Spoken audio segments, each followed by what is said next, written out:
দেখি সরে সরে যান। আপনি চলে আসেন, চলে আসেন। এটা কাট করতে পারছেন না আপনি? আমি পারি না তো। দেন, ধাক্কা দেন। আমি তো চেষ্টা করবেন না। এই তো, হ্যাঁ ধাক্কা দেন।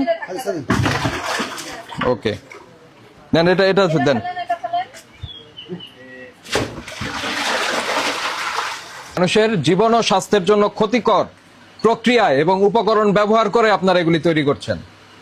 5 মিনিট সময় দিলাম, কি বের করতে হবে বের করেন। 5 মিনিট সময় দিলাম তো, আপনি এগুলি বের করেন। মানুষ হিসাবে যেহেতু জন্মগ্রহণ করছেন, তো কিছু দায়িত্ব আছে। সে প্রথম কথাই হইলো, এই ধরনের অপদ্রব্য দিয়ে খাদ্যদ্রব্য তৈরি করা যাবে না। যে এটা বন্ধ করা হইলো মানে ফুল স্টপ, এটাকে আর এই ব্যবসা করার কোনো সুযোগ নাই। আসেন এখানে, আসেন এখানে আসেন। এটা রিকে ম্যানেজার কে?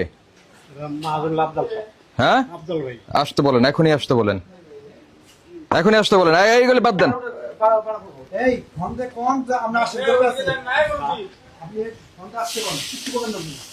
এগুলি কি?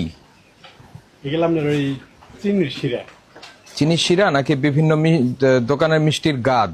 হয়তো চিনির শিরা গাদ ওই দেখছি, মানে চিনিটা যখন গালায়। হ্যাঁ, তো এগুলি গাদ তো পচা জিনিস, এটা তো ফেলে দেওয়ার কথা।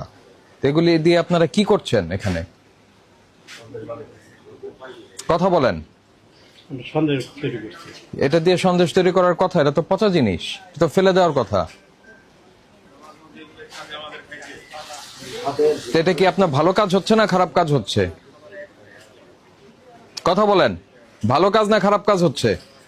খায়, সবাই খায় দেয় না, এখন আপনি যদি বানায় নিয়ে যান, এটা দেখে তো আর বোঝার উপায় নেই যে আপনি ফেলে দেওয়া ময়লা গাদ দিয়ে তারপরে তৈরি করেছেন। এটা কি বোঝার উপায় আছে?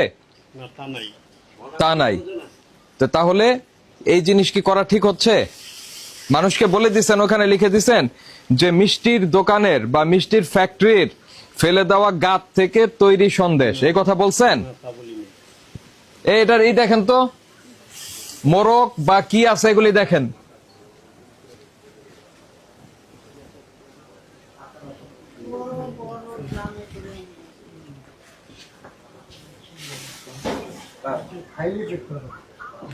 কোন মোরক টোরক আছে?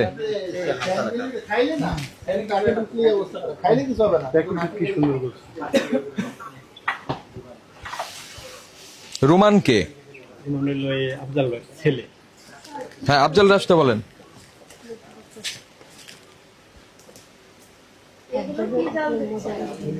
এই যে গাদ, এটা ওই চিনি যে গেলায় তখন ওই একটা ফেনা ওঠে। শিরা যখন পরে ওই ফেনাটা ওই ফেনাটাই এনে রাখা।